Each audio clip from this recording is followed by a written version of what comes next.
नमस्कार. सर्वांना मानाचा जय शिवराय. आपण पाहिलं तर केपी क्रिक कोपोली या चॅनेलवर सर्व प्रेक्षकांचं मी मनापासून आणि मनाच्या अंतःकरणातून सहर्ष स्वागत करतो. आज आपल्यासोबत असे व्यक्तिमत्व आहेत, ज्यांच्या वडिलांनी त्यांचं संपूर्ण पाहिलं तर कारकीर्द ही समाजासाठी अक्षरशः पाहिलं तर झोकून दिली. कैलासवासी वसंतप्पा देशमुख यांचे ज्येष्ठ सुपुत्र, त्याचसोबत सामाजिक, राजकीय आणि त्याचसोबत शैक्षणिक क्षेत्रामध्ये स्वतःच्या नावाचा सध्या ठसा उमटवलेले आणि त्यासोबत जर पाहिलं तर मागील 2 वर्ष आदर्श शिक्षक हा पुरस्कार मिळवलेले, प्राप्त केलेले, त्यासोबत असे व्यक्तिमत्व आपल्या सोबत जोडलेले आहेत. श्री जितेंद्र दादा वसंतप्पा देशमुख. सर्वप्रथम आपलं स्वागत आहे आमच्या केपी क्रिक खोपोली या युट्यूब वाहिनीवर सर. नमस्कार. पहिल्यांदा आपण या ठिकाणी उपस्थित झालात. मी आपलं मनपूर्वक या ठिकाणी सहर्ष असं स्वागत करतो. सर, सर्वप्रथम आपल्याला खूप साऱ्या शुभेच्छा आहेत. आपलं अभिनंदन आम्ही करतो की आपल्याला मागील 2 हंगामामध्ये पाहिलं तर आदर्श शिक्षक हा पुरस्कार प्राप्त झाला. शैक्षणिक या प्रवाहामध्ये काम करताना अनेक चढ उतार पाहावे लागतात. मी ज्या केकेएसपी शिक्षण प्रसारक मंडळामध्ये कार्यरत आहे, 98-99 पासून आज तागायत 2025 पर्यंत मी या अतिशय उत्कृष्ट अशा शैक्षणिक प्रवाहामध्ये सन्मान्य केकेएसपीचे सर्व अध्यक्ष, त्यांचे उपाध्यक्ष, त्यांची कार्यकारिणी यांना मी मनपूर्वक धन्यवाद देईल की माझ्यासारख्या एका खेडूत जन्माला आलेल्या माणसाला, एका व्यक्तिमत्वाला या केकेएसपी मध्ये एक विद्यार्थी ते शिक्षक असं काम करायला संधी उपलब्ध करून दिली. त्याबद्दल मी प्रथमतः आजी माझे सर्व अध्यक्ष आणि त्यांच्या कमिटीला मनपूर्वक या ठिकाणी धन्यवाद देईल की मी या शिक्षक क्षेत्रामध्ये काम करत असताना जे मला आदर्श शिक्षक पुरस्काराने गौरवण्यात आलं, हे सगळं श्रेय मी या ठिकाणी मंडळाच्या सर्व सदस्यांना, माझ्या विद्यार्थ्यांना आणि मला माझ्या बरोबर काम करणाऱ्या माझ्या सहकार्यांना आणि माझ्या कुटुंबियांना मी त्या ठिकाणी देईल आणि माझ्या ग्रामस्थांना देईल की त्यांच्यामुळे मला हे काम करण्याची संधी उपलब्ध झाली आणि मला हे भरघोस मदत जे वेळी ज्या ज्या गोष्टी मला लागतील त्या वेळेस त्यांनी देण्याचा प्रयत्न केला आणि म्हणूनच मी हे पुढचं पाऊल त्यांच्या धडाडीने त्यांच्याकडे बघून करण्याचा प्रयत्न करतो आहे.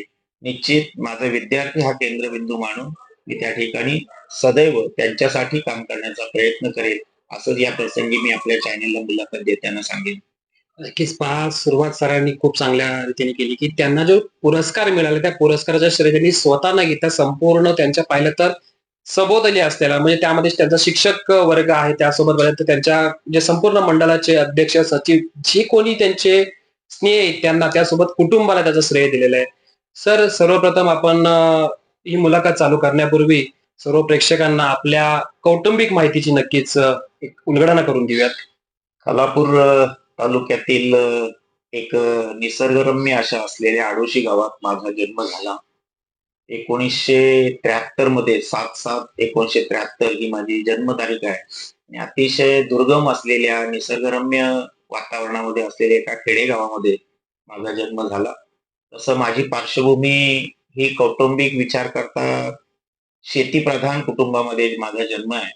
वडील सामाजिक क्षेत्रामध्ये निश्चित होते, आध्यात्मिक क्षेत्रामध्ये होते, थोडं राजकीय वलय त्यांच्या पाठीमागे होता आणि हे सगळं बघत असताना माझं कौटुंबिक विचार करताना माझ्या कुटुंबामध्ये एकत्रित कुटुंब पद्धती आहे. माझे वडीलच मोठे, त्यांच्यानंतर त्यांची 2-3 भावंड आणि 2 बहिणी, असा मोठ्या परिवारामध्ये मी येतो आणि माझे वडील जसे ज्येष्ठ मोठे होते तसं माझ्या कुटुंबामध्ये मी आता मोठा आहे.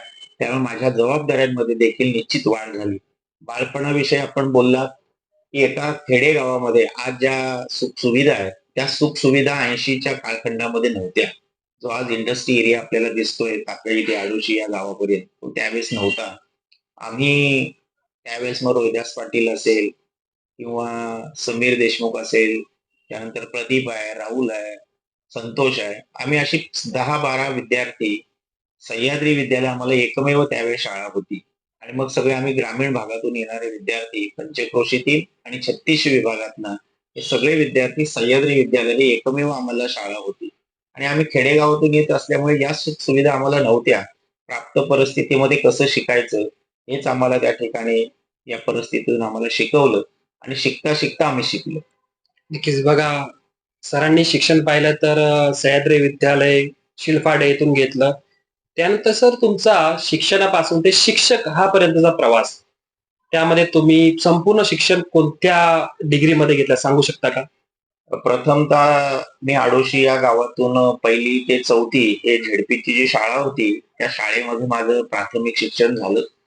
त्यानंतर सह्याद्री विद्यालय, के-टी-एस-पी मंडळाचे सह्याद्री विद्यालय शिळपाडा या ठिकाणी 5वी ते 10वी असं माझं शिक्षण झालं. आणि तदनंतर 11वी-12वी आणि 12वी ते बी-ए असं के-टी-एस-पी मंडळाच्या के-एम-सी कॉलेज या ठिकाणी माझं बी-एचं शिक्षण झालं.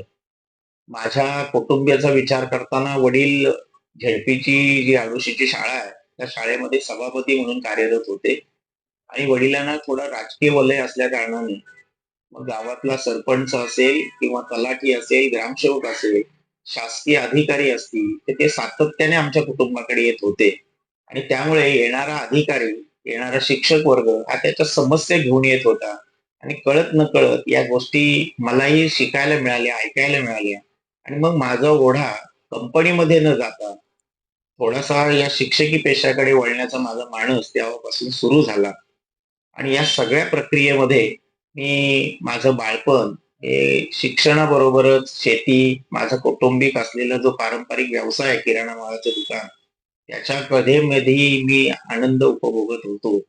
मी बी-ए होत असताना पहिल्यांदा कॉलेजला येण्याच्या अगोदर मला माझे वडील म्हशीची धार काढायचे, गाईची धार काढायचे आणि ती धार काढल्यानंतर ते दूध घेऊन मी खोपोली शहरात यायचो.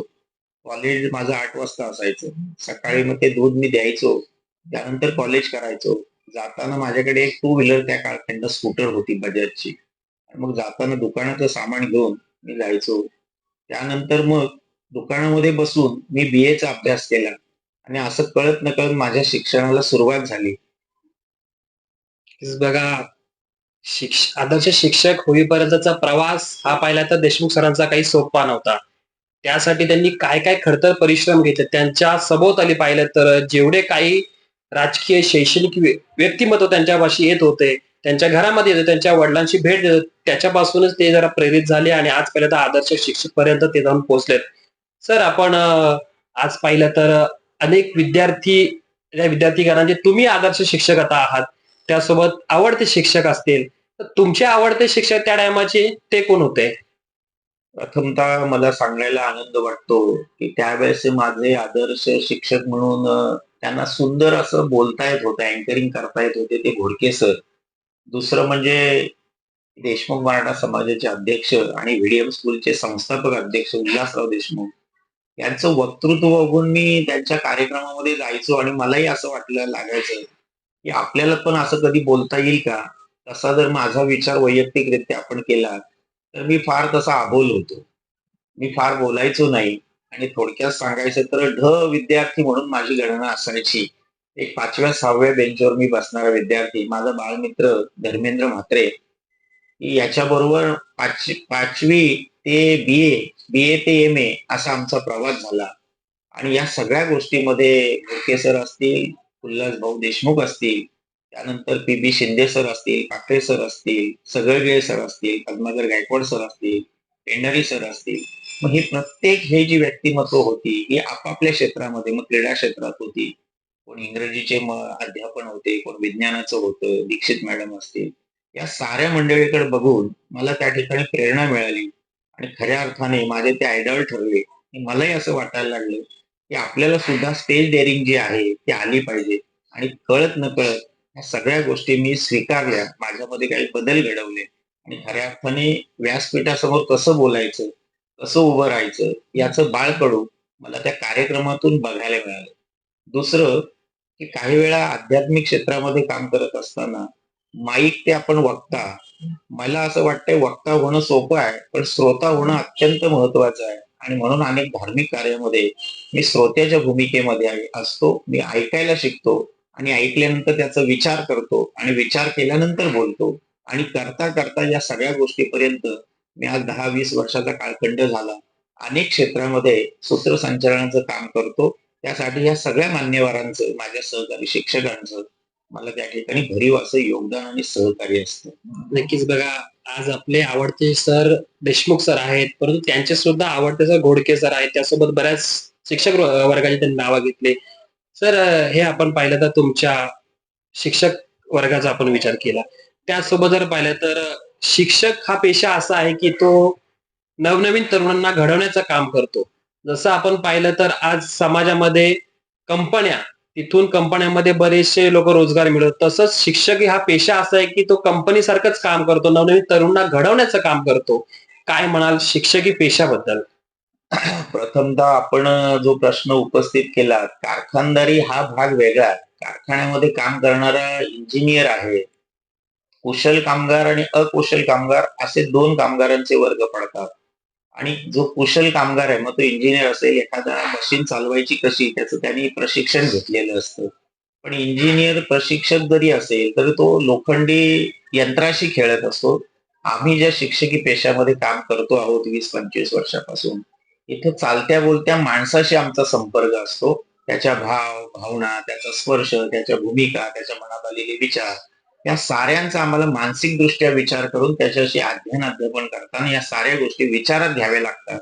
आणि व्यक्तिपरत्वे गुणदोष असू शकतात. आता समजा एखाद्या वर्गामध्ये 50 ते 60 वर्गांचा विद्यार्थ्यांचा गट आहे. आता सगळेच जण तुमचं ऐकतील असं नाही. काही ऐकतात पण ऐकत नाही. वाचाल तर वाचाल या उक्तीप्रमाणे ते विद्यार्थी तुमचं ग्रहण करतीलच असं नाही. मग जो ग्रहण करत नाही, जो समजून घेत नाही, मग त्याच्याशी न रागवता तुम्हाला त्याला व्यवस्थितरित्या बाबा हे तुझं असं नाही, तू असं केलंस तर चांगलं होईल. असं जर त्याला तुम्ही समजून सांगितलं, तर विद्यार्थी हा अज्ञानी नसतो, तो तुमचं ऐकतो. त्याला तुम्ही कोणत्या ट्रॅकवर, कोणत्या पद्धतीने समजून सांगता, याला जास्त अनन्यसाधारण महत्त्व असतं आणि म्हणून त्याला समजावून सांगण्याची भूमिका ही तुमची जास्त असते. मी अनेक प्रशिक्षण केलेली आहेत. पुण्या या ठिकाणी गेली 4 वर्ष अविरत नावाचं एक संघटना आहे पुण्यामध्ये शैक्षणिक क्षेत्रातली. त्याचा मी जिल्ह्याचा मास्टर ट्रेनर म्हणून काम करत होतो. त्यावेळेस मला बऱ्याचशा गोष्टी शिकायला मिळाल्या, की एखादा विद्यार्थी जेव्हा मोबाईल हातामध्ये घेतो, 5-10 वर्षाचा विद्यार्थी आहे, छोटा मुलगा आहे. मग तो मोबाईल हाताळत असताना तो कुठे प्रशिक्षण घेत नाही, तर तो स्वतःहून शिकतो. तसा आता अध्यात्मिक क्षेत्रामध्ये, शैक्षणिक क्षेत्रामध्ये जो बदल होतोय, तो बदल जर तुम्हाला स्वीकारायचा असेल, तर तुम्हाला स्वतःमध्ये काही बदलावं लागेल. मला या ठिकाणी एक आवर्जून उदाहरण सांगता येईल तुम्हाला, की प्रामुख्याने आम्ही आता जो शिक्षकी पेशा पत्करलाय, हा जॉब नाही, हा पेशा आहे. आम्ही येऊन स्वतःहून स्वीकारलं, की याच्यामध्ये आम्हाला आनंद निर्माण होतो आणि तो आनंद आम्हालाही आहे आणि आम्हाला मिळणारा आनंद आम्ही आमच्या विद्यार्थ्यांना कसा देता येईल, याचा आम्ही त्या ठिकाणी विचार करत असतो. मला एक तुम्हाला उदाहरण द्यायला आवडेल, की आपण सार्वजनिक कुटुंबामध्ये एकत्रित जेव्हा असतो, तर दुग्धजन्य पदार्थ, दूध समजा उदाहरणार्थ आपण घेतला, की आपण दूधवाल्याकडून दूध घेतो. समजा आपल्या कुटुंबामध्ये 5-6 सदस्य आहेत. आपल्या घरामध्ये 1 लिटर दूध लागतंय. आपण दूधवाल्याकडून 1 लिटर दूध घेतलं. पण जी घरातली जी गृहिणी आहे, गृहलक्ष्मी आहे, ती 1 लिटर दूध नक्की घेते. पण तिचं ते लिटरभर दूध टाकलं याच्याकडे तिचं अजिबात लक्ष नसतं. वरून जी धार टाकली जाते ना, वरचं एक्स्ट्राचं दूध टाकलं जातं ना, त्याच्याकडे त्या गृहिणीचं लक्ष असतं. तीच भूमिका शिक्षक म्हणून आमच्या सगळ्या बांधवांची असते. आम्हाला दिलेला पोर्शन जो आहे, अभ्यासक्रम आहे, तो तर आम्हाला शिकवायचाच आहे. त्या पुस्तकामधलं शिकवायचं आहे. पण एक्स्ट्रा वरची जी धार आहे, मग त्याला सामाजिक, आर्थिक, शैक्षणिक, कौटुंबिक, राजकीय बदल हे सगळे आम्हाला त्याला सांगायचे असतात. ती धार आम्हाला टाकण्यासाठी विद्यार्थ्याला 80% देताना मी 100% शिक्षक म्हणून असलो पाहिजे. या भूमिका आमच्या शिक्षकांच्या असतात. मग वर्तमानपत्र असेल, टीव्हीच्या बातम्या असतील, या साऱ्या गोष्टी त्या विद्यार्थ्याला आम्हाला सांगणं आवश्यक आहे. आजचा विद्यार्थी हा उद्याचा भावी नागरिक आहे. त्याला सक्षमपणे जर घडवायचं असेल, तर परिपूर्ण राहण्यासाठी शिक्षक म्हणून माझी जबाबदारी जास्त राहते.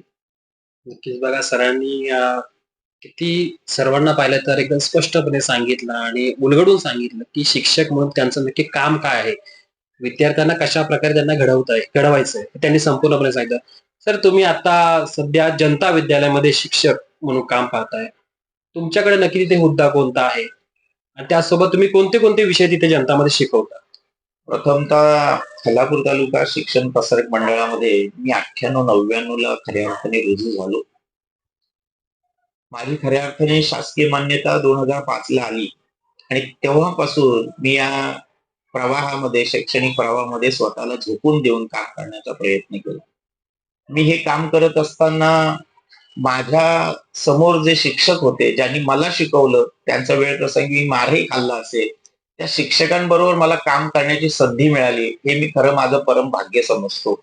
मग ते शिंदे सर असतील, पोद्दार सर असतील, आमच्या फटके मॅडम असतील, घोडके सर असतील, गायकवाड सर असतील, सगळेवेळ सर असतील, या साऱ्या शिक्षकांबरोबर मला काम करायला मिळालं.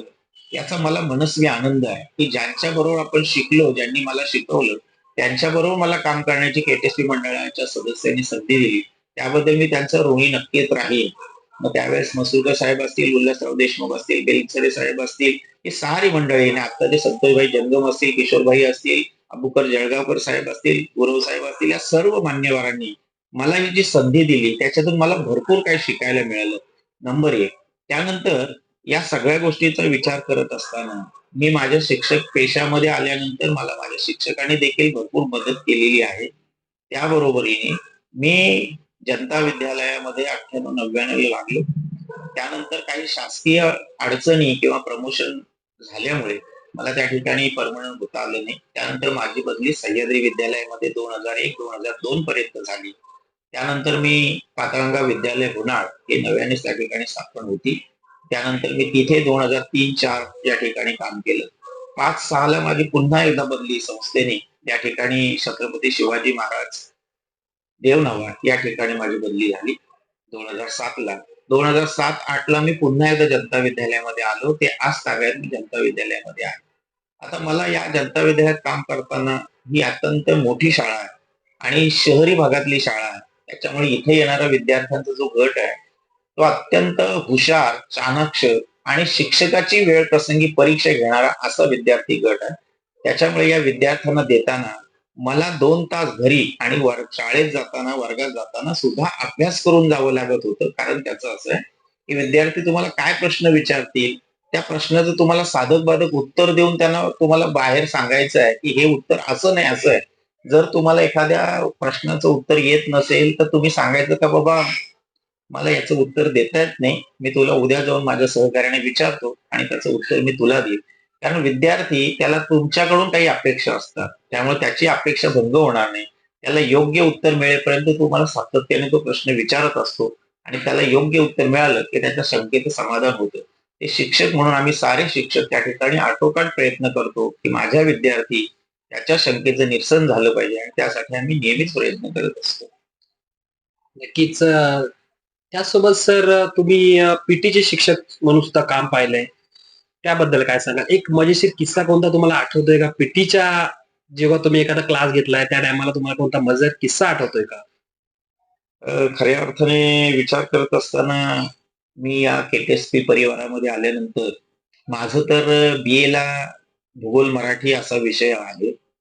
परंतु वर्कलोडचा विचार करताना पातळगंगा विद्यालय या ठिकाणी वर्कलोड बसण्यासाठी मला पीटीचेही काही वर्ग दिलेले होते आणि त्यामुळे पीटीचा तासही मला त्या ठिकाणी पूर्वी कवायती असायच्या. त्या कवायती घेताना बऱ्याच वेळा विद्यार्थी चुकायचे आणि मग त्या विद्यार्थ्यांचे झालेले गमती-जमती त्यावेळचे विद्यार्थी अतिशय हुशार होते, शरीरयष्टी मजबूत होती आणि आज्ञाधारक होते.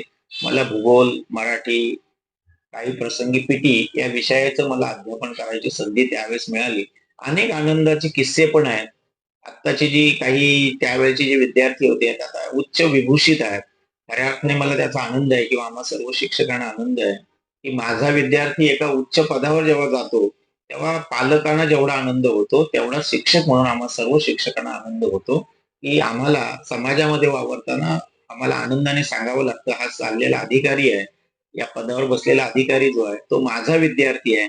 त्यावेळी निश्चित आम्हाला शिक्षक म्हणून आमचं ऊर आनंदाने भरून येतो. हा माझा विद्यार्थी सांगायला आम्हाला मनस्वी आनंद होत असतो.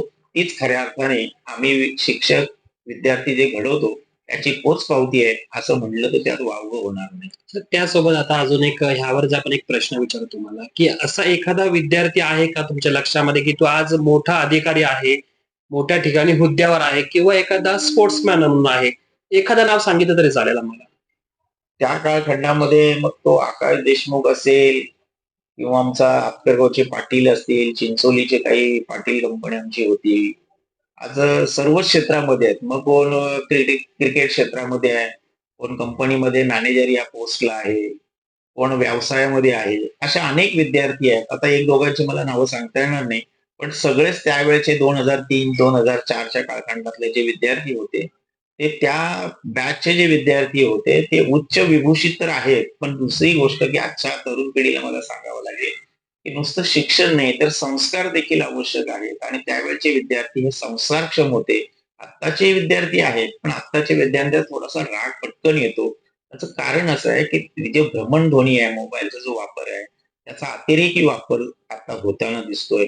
त्याच्यामुळे आजचा विद्यार्थी हा आज्ञाधारक तर आहेत, पण पूर्वीचे विद्यार्थी हे संस्कारक्षम होते आणि त्या पद्धतीने आता विद्यार्थी घडला पाहिजे. यासाठी एक शिक्षक म्हणून मी माझ्या कामाला कटिबद्ध राहून माझा विद्यार्थी हा देशाचा भावी नागरिक आणि सुजाण नागरिक कसा होईल याचाच मी निश्चित प्रयत्न करेन.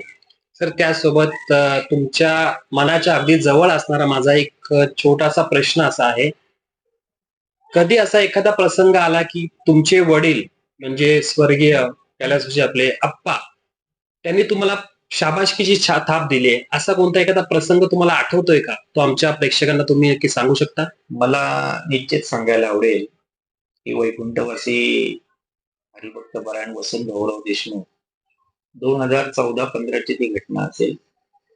देशमुख मराठा समाज आणि एक आध्यात्मिक कार्यक्रम होता. त्या कार्यक्रमामध्ये मला त्यांनी बोलण्याची संधी त्या ठिकाणी दिलेली होती आणि मी अस्खलितपणे त्या ठिकाणी तो कार्यक्रम सूत्रसंचालनाचा केला आणि कार्यक्रम झाल्यानंतर उपस्थित जे श्रोता वर्ग होता त्यांना माहिती नाही हा कोण विद्यार्थी आहे, कोण व्यक्ती आहे. त्यानंतर मग त्या ठिकाणी उपस्थितांपैकी एक व्यक्ती पुढे येऊन उभा राहिला, म्हटलं की हा वसंतरावांचा मुलगा आहे. आणि मग त्यांना त्यावेळेस चांगलं वाटलं, की तेही थोडंसं वक्तृत्व करायचे, बोलायचे, निर्भीडपणे बोलायचे, स्पष्ट वक्ते ते होते. आणि मग माझ्या पाठीवर त्यांनी थाप टाकली, की असं थोडं बोलण्याचा प्रयत्न कर. तुझ्यामध्ये समावेशपणा जो आहे, तो समावेशपणा तुझ्यात आला पाहिजे आणि परखडपणे बोलता आलं पाहिजे. तो अन्याय कोणावर होणार नाही, अन्याय कोणाला सहन करून द्यायचा नाही. आणि या सगळ्या गोष्टीचा विचार मला माझ्या वडिलांकडूनच हा वारसा मिळालेला आहे.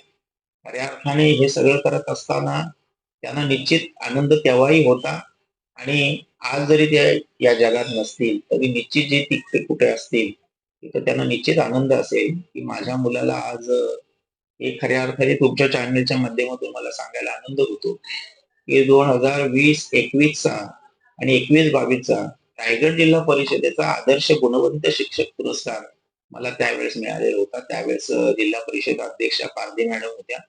उपाध्यक्ष सुधाकर भाऊ घारे साहेब होते. महेंद्र शेठ थोरवे असतील, त्यानंतर नरेशभाई पाटील असतील. या सगळ्यांच्या मार्गदर्शनाखाली त्यावेळेस मला रायगड जिल्ह्याचा आदर्श गुणवंत शिक्षक पुरस्कार मिळालेला होता. त्यानंतर मी ज्या संघटनेमध्ये काम करतो, आविष्कार नावाची संघटना आहे कोल्हापूरची, त्यांनी मला माझं काम बघितल्यानंतर मी अनेक प्रशिक्षण केलेली आहे. अविरत नावाच्या एका पुण्याच्या संस्थेचं मी रायगड जिल्ह्याचं नेतृत्व करत होतो. 4 वर्ष ते प्रशिक्षण झालं आणि मग मी प्रशिक्षण घेतल्यानंतर माझ्या तालुक्यामध्ये ते प्रशिक्षण व्यवस्थितपणे त्या ठिकाणी दिलं आणि मला त्याचं प्रमाणपत्रही मिळालेलं आहे. या कार्यक्रमाची पोचपावती म्हणून मला खऱ्या अर्थाने आविष्कार नावाच्या संघटनेने राज्यस्तरावरचा गुणवंत शिक्षक पुरस्कार कोल्हापूरला दिला. हे माझं दुसरं आदर्श शिक्षक पुरस्कार होता. आणि आज मागच्या रविवारी मला जो पुरस्कार मिळाला, माधवबाग आपल्याकडे आहे, त्या हॉस्पिटलच्या सहाय्याने छत्रपती शिवाजी शासन संस्था आहे, आदरणीय पदवीधर शिक्षक आमदार ज्ञानेश्वर म्हात्रे साहेब यांच्या माध्यमातून त्यावेळेस तो माधवबाग या ठिकाणी तो पुरस्कार झाला. या पुरस्कारासाठी माझी निवड आणि माझे काही पेपर्स त्या संघटनेचे जिल्हा अध्यक्ष जे आहेत माझे मित्र दिलीप म्हसे सर असतील, निलेश पाटील असतील, नरेंद्र पाटील असतील, यांनी माझी पुरस्कारासाठी निवड केली. ही निवड होत असताना खऱ्या अर्थाने माझे काम त्यांनी पाहिली आणि मग हा पुरस्कार मला मिळाला. हा माझा तिसरा पुरस्कार आहे. तत्पूर्वी मला आपल्या चॅनलच्या माध्यमातून सांगायला आवडेल, की 15-16 मध्ये आपल्या खोपोली शहरामध्ये बहुजन संकल्प नावाचं वृत्तपत्र आहे. आकाश जाधव असतील, तय्यब खान असतील, यांनी मला त्यावेळेस गुणवंत शिक्षक पुरस्काराची सुरुवात माझी खऱ्या अर्थाने तेव्हा झालेली होती आणि याचा मला मनस्वी आनंद आहे. हे सगळे पुरस्कार मी फक्त एक नाममात्र आहे. हे सगळं करत असताना मला जे पुरस्कार मिळाले, ते माझ्या सहकारी बांधवांना पुरस्कार मिळतात. हे पुरस्कार म्हणजे आम्ही केलेलं जे काम आहे, त्या कामाची पावती आहे. मग आम्ही ते काम करतो शिक्षण क्षेत्रामध्ये असेल, शिक्षणाच्या बरोबर शासनाच्या ज्या विविध भूमिका आहेत, मग ती प्रशिक्षण असतील, विद्यार्थ्यांना अनुषंगाने जी काही कामं असतील, त्या कामाची ही पोचपावती आहे आणि हे माझे सगळे पुरस्कार मी माझ्या वडिलांना अर्पण करतो आणि माझ्या विद्यार्थ्यांना आणि माझ्या संस्थेच्या त्या ठिकाणी अर्पण करतो. हे सगळं करत असताना शिक्षणाबरोबरच सामाजिक क्षेत्रामध्ये देखील, आध्यात्मिक क्षेत्रामध्ये देखील मी काम करतो आणि ह्या काम करत असताना याच्यात सगळ्यात महत्वाचा रोल माझ्या कुटुंबाचं आहे, माझ्या भावाचं पण आहे, काकांचं आहे, त्याबरोबर माझ्या धर्मपत्नीचा देखील आहे. हे सगळं बाहेर काम करत असताना माझी धर्मपत्नी देखील मला त्या ठिकाणी कळत नकळत प्रत्यक्षात त्या ठिकाणी सहकार्य करते. म्हणूनच मला कुटुंबापासून समाजसेवा करण्याची जी आवड निर्माण झाली, जो वेळ मिळतो, तो माझ्या धर्मपत्नीचा देखील तेवढाच मोलाचा वाटा आहे, असं मला वाटतं. नक्कीच पाहिलं तर सर जेव्हा हा तुम्हाला पुरस्कार भेटला, संपूर्ण पाहिलं तर तालुक्याला खूप आनंद झाला. खालापूर तालुका शिक्षण प्रसाराचे सर्व पाहिलं तर मेंबर्सला त्याचा आनंद झाला. तुमच्या कुटुंबाचा आनंद त्या दिवशी कसा होता? आणि त्यासोबत अजून एक माझा दुसरा प्रश्न त्याच्यात, नुकतीच तुमची भेट आपले कार्यसम्राट आमदार महेंद्रशेठ थोरवे यांनी घेतली. त्यांनी सुद्धा तुम्हाला याबद्दल पाहिलं तर तुमचं अभिनंदन केलं. काय म्हणाल? कुटुंबाचा आनंद आणि त्यासोबत त्यानंतर भेटलेली आमदारांची भेट. खऱ्या अर्थाने हे जे पुरस्कार मला मिळाले, की मी जे काम करतो आहे, ते काम करत असताना मी एकटा काम करत नाही. माझ्याबरोबर जे माझे सहकारी शिक्षक असतील, माझी संस्था असेल, माझं कुटुंब असेल, यांच्या बरोबरीने मला काम करावं लागतं. पहिली गोष्ट आपण जो विचारलेला प्रश्न आहे, कुटुंबाची भावना काय होती? निश्चित कुटुंबाला आनंद आहे. माझे वडील जरी आता हयात नसतील, तरी मग माझे काका मोतीराम देशमुख असतील, माझे दुसरे काका अशोक भाऊराव असतील, माझा भाऊ असेल महेश, माझी धर्मपत्नी असेल हेमलता देशमुख, या सगळ्यांना, माझ्या मुलांना, माझ्या पुतण्यांना निश्चित आनंद झाला, की आपल्या पप्पांना, आपल्या दादाला पुरस्कार मिळाला याचा निश्चित त्यांना आनंद आहे. पण हा पुरस्कार मिळत असताना त्यांनाही माहिती आहे, की त्याच्या मागचं जे परिश्रम आहे, कष्ट आहे, ते कष्टही त्यांनी पाहिले. वेळ प्रसंगी ते मला कधी बोलायचे पण, "स्वतःकडे लक्ष दे, काळजी कर स्वतःची." आणि हे सगळं करताना निश्चित कुटुंबाला आनंद तर आहेच. आपण याला जोडून जो दुसरा प्रश्न विचारला, की या कर्जत खालापूरचे नेतृत्व करणारे आमदार महेंद्रशेठ थोरवे या ठिकाणी त्यांनी सदिच्छा भेट मला दिली. निश्चित मला आनंद आहे. कारण मला जेव्हा रायगड पुरस्कार, जिल्हा परिषदेचा आदर्श शिक्षक पुरस्कार मिळाला, त्यावेळेस शिफारस असावी लागते. शासनाचे काही प्रोटोकॉल आहेत, नियम आहेत. तुमचं फिजिकल सर्टिफिकेट घेतले जातात, तुमचे मेडिकल सर्टिफिकेट काही घेतले जातात. त्यानंतर तुमच्यावर कुठली केसेस वगैरे आहेत काय, त्या शोधल्या जातात आणि ज्या पुरस्कारासाठी निवड केली जाते, शासनाचे असे नियम आहेत, की तिथले स्थानिक आमदार असतील, तिथले सभापती असतील, त्यांची शिफारस घ्यावी लागते. आणि या मी ज्या खोपोली शहरामध्ये राहतोय, त्या वार्डामध्ये आहे, काटण विभागामध्ये, तिथले नगरसेवक माझे मित्र आहेत, संदीप पाटील. त्यांनी आमदारांकडून ते पत्र मला मिळवून दिलं आणि हे सगळं करताना नरेशभाई पाटील असतील, त्यावेळेस ते आरोग्य शिक्षण सभापती होते आणि जिल्हा परिषदेचे उपाध्यक्ष, आजचे राष्ट्रवादी काँग्रेसचे अध्यक्ष सुधाकर भाऊ घारे, यांच्या माध्यमातून मला कर्जत या ठिकाणी जो पुरस्कार झाला रायगड जिल्ह्याचा, तो पुरस्कार मला त्या ठिकाणी मिळाला. निश्चित तो पुरस्कार मिळाल्यानंतर माझे सगळे शिक्षक माझ्या बरोबर त्या कार्यक्रमामध्ये सहभागी होते. निश्चित सगळ्यांना आनंद झाला. माझ्या संस्थेला आनंद झाला, की आपल्या संस्थेतील शिक्षकांना रायगड जिल्ह्याचा पुरस्कार मिळतो. हे माझ्या संस्थेला, पदाधिकाऱ्यांना निश्चित आनंद झाला, की आज त्यांनी मला माझ्या प्रेमाची थाप माझ्या पाठीवर दिली आणि निश्चित हे काम करण्याची ऊर्जा मला त्या ठिकाणी प्राप्त झाली. मी त्या संस्थेचं, माझ्या कुटुंबाचं, मग ज्ञानेश्वर म्हात्रे असतील, रामदास थोरवे असतील, त्यानंतर सुधाकर भाऊ घारे असतील, नरेशभाई पाटील असतील, या सगळ्यांचं मी त्या ठिकाणी ऋण व्यक्त करतो, की मला कामाची संधी मिळाली म्हणून या पुरस्कारापर्यंत मी गेलो. मी नेहमी म्हणतो विद्यार्थ्यांना पण माझ्या, की आपले हात गगनाला निश्चित लागले पाहिजेत. पण गगनाला हात लागताना आपले पाय पहिले जमिनीवर असले पाहिजेत. तुम्हाला किती पुरस्कार मिळाले त्यापेक्षा ते पुरस्कारासाठी तुम्ही काय करताय, किती धडपड करताय, हे करताना तुम्ही आनंद निश्चित माना, पण तुमचे पाय जमिनीवर असले पाहिजेत. आकाशाला निश्चित तुमचा हात लागला पाहिजे. तुमची स्वप्न खूप मोठी बघा, निश्चित ती पूर्ण होतील. नक्कीच बघा, जो जितेंद्र सरांना जो पाहिला तर पुरस्कार मिळाला, 2 पुरस्कार मिळाले. आम्ही माहिती घेतली होती, परंतु ऍक्च्युअली त्यांना 3 पुरस्कार मिळाले. ते पुरस्कार मिळताना, ते मिळवण्यासाठी कुठेतरी एक शिफारस हवी असते, की हे शिक्षक आपल्या या तालुक्यामधून प्रतिनिधित्व करतात, परंतु त्यांच्या मागे एक चांगला असा पाहिलं तर प्रभाव आहे. शिक्षक म्हणून असतील, पण त्यांना आदर्श शिक्षक बनण्यासाठी त्यांचा पाहिलं तर राजकीय सुद्धा तेवढा वारसा लागतो. त्यासोबत पाहिलं तर सर्वांचा सहभाग लागतो. तो सहभाग त्यांना बऱ्याच व्यक्तिमत्वातून मिळाला. त्यामध्ये पाहिलं तर त्यांनी सुधाकर शेठ घारे यांचं नाव घेतलं. कार्यसम्राट आमदार महेंद्र थोरवे यांचं नाव घेतलं. संदीपजी पाटील यांचं नाव घेतलं. त्यासोबत नरेश चातुराम पाटील यांचं नाव घेतलं. तर त्यासोबत तुम्हाला आदर्श शिक्षक पुरस्कार मिळाला आहे. त्यानंतर तुमच्या आता मनापासून पाहिलं तर आपण विचार करूयात, की संपूर्ण खालापूर तालुक्याचं जे शिक्षण आहे, ते शिक्षणामध्ये कोणत्या प्रकारची थोडंसं बदल झाला पाहिजे? आता तुमच्या मनामध्ये काय आयडिया आता पुढे आहे? खऱ्या अर्थाने आत्ताचे सन्माननीय अध्यक्ष संतोषभाई जंगम साहेब असतील, अबुकर जळगावकर सर असतील, किशोरभाई पाटील असतील, आदरणीय साबळे साहेब असतील, गुरव साहेब असतील, कैलासजी गायकवाड असतील, संपूर्ण टीम जी आहे की नव्याने शिक्षण क्षेत्रामध्ये जो बदल होतोय तो आम्ही स्वीकारतोय आणि संस्था देखील शिक्षकांच्या पाठी भरीव असं त्या ठिकाणी मदत करत असते, मार्गदर्शन करत असते. आजची शिक्षण प्रणाली थोडी बदललेली आहे. शिका, शिकवा, त्याचबरोबर नवीन नवीन ज्या टेक्नॉलॉजीज येतात, नवीन नवीन जे बदल आहे ते बदल स्वीकारण्यासाठी शिक्षक पण तयार होत आहेत आणि हा निश्चित बदल आजच्या 21व्या शतकाकडल्या तरुणांसाठी आवश्यक आहे आणि विद्यार्थ्यांना ज्ञानदान देत असताना आमच्यामध्ये सुद्धा काही बदल आता आम्हाला करावे लागतात. मग ते शैक्षणिक असतील, आता जो काही शासनाचे जे परिपत्रक येतात, आता काय झालंय की बऱ्याच वेळा शिकवण्याबरोबर शासनाची परिपत्रकच भरण्यामध्ये बराचसा आमचा वेळ जातो. त्याच्यामुळे जो बदल होतोय तो बदल आम्ही शिक्षक म्हणून स्वीकारलेला आहे. नवीन नवीन बदल जो येतोय तो बदल आम्ही स्वीकारलाय आणि नव्याने संस्था देखील आम्हाला त्या ठिकाणी मदत करत असते.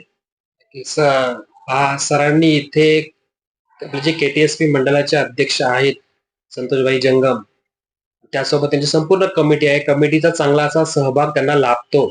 त्यासोबत खूप सारी अशी मदत त्यांची होते, हे सुद्धा इथे प्रामुख्याने उल्लेख केला. सर, येणाऱ्या नवीन पिढीसाठी तुम्ही कोणता संदेश द्याल? येणाऱ्या पिढीला मला निश्चित सांगायला आवडेल की असं म्हणतात ना की हसा खेळा पण शिस्त पाळा. आता दिवसेंदिवस जर आपण बघितलं तर फास्ट मीडिया आहे. आम्ही जेव्हा विद्यार्थ्यांना 35 मिनिटं अध्ययन अध्यापन करतो तेव्हा आम्हाला ते शिकवायचं आहेच. तर त्याच्या बरोबरीने समाजामध्ये घडलेल्या ज्या घटना आहेत, मग त्या सामाजिक असतील, आर्थिक असतील, शैक्षणिक असतील किंवा आजूबाजूच्या परिसरात घडलेल्या नैसर्गिक काही घटना असतील किंवा जग पातळीवर ज्या घडलेल्या घटना आहेत, त्यांचा एकत्रित आम्हाला अशी एक मोळी बांधायची असते आणि ती विद्यार्थ्यासमोर मांडायची असते. आजचा विद्यार्थी हा थोडा ऍडव्हान्स आहे. त्याच्यामुळे त्याला समजावून घेताना फार कसरत करावी लागते. आज काय झालंय की विद्यार्थी ऐकतो पण ऐकत नाही. मी मगाशी म्हणालो तसं, की ते बोलतोय पण तो का बोलतोय माहिती नाही. पण तो बोलतोय खरं आहे. मग त्याला बोलताना मग तो का बोलतोय त्याच्या प्रश्नाचं उत्तर देण्यासाठी आम्हाला त्याच्या प्रश्नापर्यंत, त्याच्या उत्तरापर्यंत जावं लागतंय आणि ते जात असताना अनेक गोष्टी त्याच्या मनामध्ये आहेत, त्या आम्हाला त्याला उलगडून सांगायला थोडी अडचण निर्माण होते. आजचा जो मीडियाचा जो वास असलेला प्रसार आहे, तो प्रसार त्या ठिकाणी जबाबदार आहे असं आम्हाला वाटतंय. खऱ्या अर्थाने पालक वर्ग देखील शिक्षकांच्या बाजूने उभा असतो. पण आजचा विद्यार्थी हा थोडासा शिस्तीच्या बाबतीमध्ये बेशिस्त दिसतोय आम्हाला. निश्चित त्याच्यात बदल होईल आणि तो करण्यासाठी शिक्षक म्हणून आम्ही सारेजण कटिबद्ध आहोत. तो निश्चित बदल होईल. तर आपण आता उल्लेख केला, आदर्श शिक्षक हा पुरस्कार तुम्हाला 3 वेळा मिळाला. परंतु त्याच्यामध्ये आदर्श शिक्षक पुरस्कार मिळण्यामागे अशी कोणती क्रायटेरिया असते का, की त्या क्रायटेरियानुसार पुरस्कार मिळतो, की त्यासाठी मेहनत कोणत्या प्रकारे घ्यावी लागते? अगदी बरोबर प्रश्न विचारलाय तुम्ही. शिक्षक म्हणून काम करताना तो तर आमचा जॉब आहे. आम्ही तो स्वतःहून स्वीकारलेला आहे. विद्यार्थ्याला ज्ञानदान करणं हे आमचं आम्ही धर्म स्वीकारलाय, तो आम्ही करणारच आहोत. पण त्याच्या बरोबरीने तुम्ही विद्यार्थ्याला घडवण्यासाठी समाजामध्ये काय करताय नेमकं? मग आध्यात्मिक क्षेत्रामध्ये आहे, सामाजिक जीवनामध्ये तुमचं काय योगदान आहे? या साऱ्या गोष्टीचा प्रामुख्याने विचार केला जातो. मी पर्सनली माझा विचार करायचा झाला, तर मी मुळातच वारकरी संप्रदायाचा आहे, विठ्ठल भक्त आहे. त्याच्यामुळे आपल्या धाकट्या पंढरीवर मी सातत्याने जे काही कीर्तन प्रवचनाचे कार्यक्रम होतात, त्यावेळेची जी ट्रस्टी आहे आत्ताची, त्यांच्या माध्यमातून जे काही धार्मिक विधी पार पाडले जातात, त्या विधींमध्ये कीर्तन महोत्सवामध्ये आवर्जून मला त्या ठिकाणी सूत्रसंचलन करण्याची संधी मिळते. पहिली ही एक गोष्ट आहे आणि ज्या ठिकाणी जे महात्मे येतात कीर्तन करायला, त्यांचा श्रवण सुखाचा मला लाभ घेऊन मला माझ्या अध्यापन क्षेत्रामध्ये त्या कीर्तनाच्या रूपातून ज्या काही महत्वाचे मला धागेदोरे सापडतात, ते मला माझ्या ज्ञानात भर घालण्यासाठी उपयोगाचे ठरतात. त्या ठिकाणी मी स्वीकारतो, ऐकतो, श्रवण करतो, चिंतन करतो आणि माझ्या अध्यापनामध्ये विद्यार्थ्याला शिकवताना मी त्या मुद्द्यांना त्या ठिकाणी स्पर्श करतो. मग माझा हा प्रवास जो आहे या पुरस्कारापर्यंत जाण्यासाठी मी आध्यात्मिक क्षेत्रामध्ये पण काम करण्याचा प्रयत्न करतोय. त्याचबरोबरीने आर्थिक जीवनामध्ये काम करत असताना माझं पारंपरिक किराणा मालाचं दुकान आहे. आता मोठ्या प्रमाणामध्ये माझा छोटा भाऊ तो व्यवसाय सांभाळतोय. मला आर्थिक क्षेत्राची थोडीशी त्या ठिकाणी पाठबळ आहे. याच बरोबरीने माझ्या शिक्षक बांधवांसाठी खालापूर तालुका शिक्षण प्रसारक मंडळाची शिक्षक पतसंस्था आहे. त्या पतसंस्थेमध्ये मी एक सदस्य म्हणून काम करतोच आहे. पण त्याचबरोबरीने गेली या 10 वर्षामध्ये मी 2 वेळा या पतसंस्थेचं ज्याचं 25 कोटी टर्नओव्हर आहे वर्षाचं, त्या कोटी असलेल्या टर्नओव्हरचा मी एक चेअरमन सभापती म्हणून काम करतोय. माझे सहकारी मला त्या ठिकाणी निश्चित सहकार्य करतात. दुसरं सामाजिक जीवनाचा जर आपण विचार केला, तर मी देशमुख मराठा समाजाचा एक सेक्रेटरी म्हणून काम करतोय. ही माझी एक जमेची बाजू आहे. त्याचबरोबरीने आविष्कार नावाच्या संघटनेचा जिल्हा रायगड जिल्ह्याचा मी एक मास्टर ट्रेनर म्हणून काम करतो. ज्या वेळेस अभ्यासक्रम बदलतात, त्यावेळेस संस्थेकडून, शाळेकडून, शाळेचे मुख्याध्यापकांकडून की मला त्या प्रशिक्षणाला आवर्जून पाठवलं जातं. त्यानंतर मी ज्या खोपोली परिसरामध्ये राहतो, तिथल्या वरद विनायक मित्रमंडळ आहे. त्या मित्रमंडळाचा मी अध्यक्ष म्हणून काम करतोय सध्या.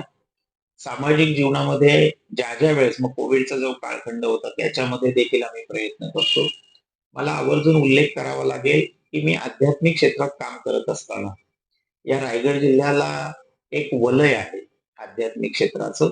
त्याचं प्रामुख्याने जर विचार केला, तर आपल्याकडे महड या ठिकाणी आध्यात्मिक गुरुकुल शिक्षण संस्था आहे आणि त्या शिक्षण संस्थेचे संस्थापक अध्यक्ष आदरणीय रायगड भूषण समाजभूषण रामदासभाई पाटील महाराज यांची गुरुकुल शिक्षण संस्थेमध्ये देखील मला काही शिकायला मिळतं बाईंकडे.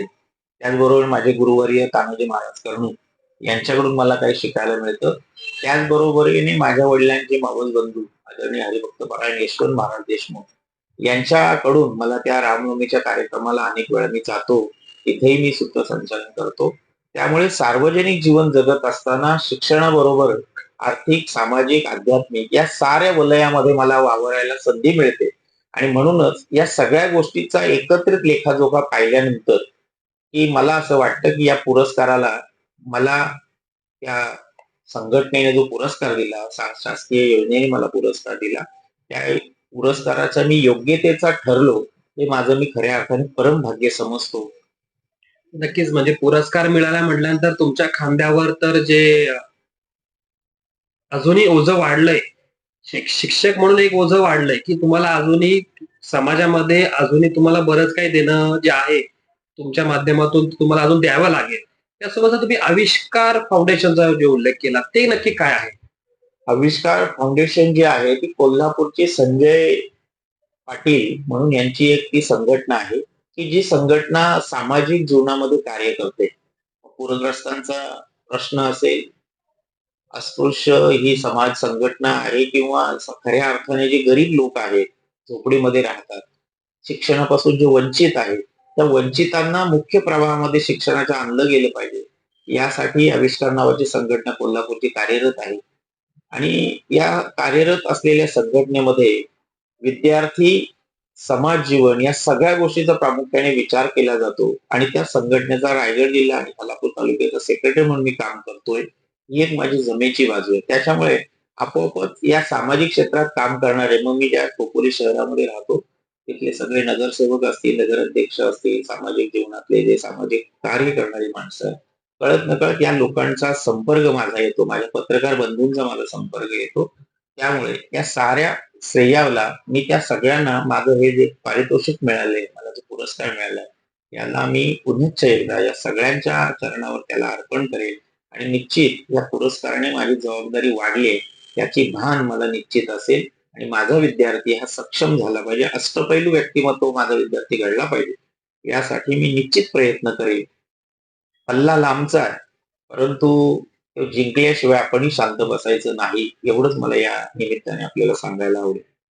की सरांना जो पुरस्कार मिळाला त्याच्यामध्ये त्यांच्या सामाजिक, त्यासोबत धार्मिक, त्यासोबत राजकीय या सर्व गोष्टींची पाहिलं तर खूप सारी मदत झालेली आहे. त्यामुळे त्यांनी जे त्यांच्या आयुष्यामध्ये केलेलं जे कार्य आहे, त्यांनी जे उलगडला केला, की 1995 पासून ते शिक्षण क्षेत्रामध्ये कार्यरत आहेत. ते शिक्षक पेशामध्ये आहेत आणि आज सगळ्यात पहिल्यांदा 2025 चा काल आहे. म्हणजे जवळपास पाहिलं तर आपण सर 30 वर्षाचा कालावधी झाला. 30 वर्षाच्या कालावधीपर्यंत त्यांनी जे पाहिलं तर समाजासाठी जे केलेले कार्य आहे, ते कार्य आज फळास आलंय आणि त्यांना आदर्श शिक्षक हा पुरस्कार नक्कीच प्राप्त झालाय. तर नक्कीच हे होते आपल्यासोबत आदर्श शिक्षक पुरस्कार मिळवलेले आमचे शिक्षक जितेंद्र देशमुख सर. जितेंद्र देशमुख सर आमच्यासोबत आपण जोडलात. आम्ही आपले मनापासून मनःपूर्वक आभार व्यक्त करतो. तुमच्या पुरस्कारासाठी पुन्हा एकदा तुमचं अभिनंदन व्यक्त करतो. तुम्हाला ज्या संपूर्ण पाहिलं तर या तालुक्यामधून असेल आणि त्यासोबत देशमुख मराठा समाज तुमचा असेल, त्यासोबत तुमचं जो पाहिलं तर पतपेढी संस्था आहे, आविष्कार फाउंडेशन आहे, के मंडळ आहे, त्याचबरोबर संपूर्ण राजकीय क्षेत्रामधून तुमच्यावर जो शुभेच्छांचा वर्षाव होतोय, त्याच्यासाठी नक्कीच प्रेक्षकांना सुद्धा आम्ही आवर्जून माहिती करून देतो, की जितेंद्र देशमुख सर आदर्श शिक्षक कसे असावेत, त्यांच्यासारखे असावेत. माझ्या प्रेक्षकांना पुन्हा एकदा विनंती करतो, की अशा प्रकारे शिक्षक नक्कीच प्रत्येकाच्या आयुष्यामध्ये एक जर असेल तर त्यांना जपून ठेवा. तर आपण तुमचा मुलाचा वेळ दिलात आणि आमच्यासोबत जोडलात यासाठी मी पुन्हा एकदा आपले ऋणी आहे. धन्यवाद. धन्यवाद. भेटूयात पुन्हा.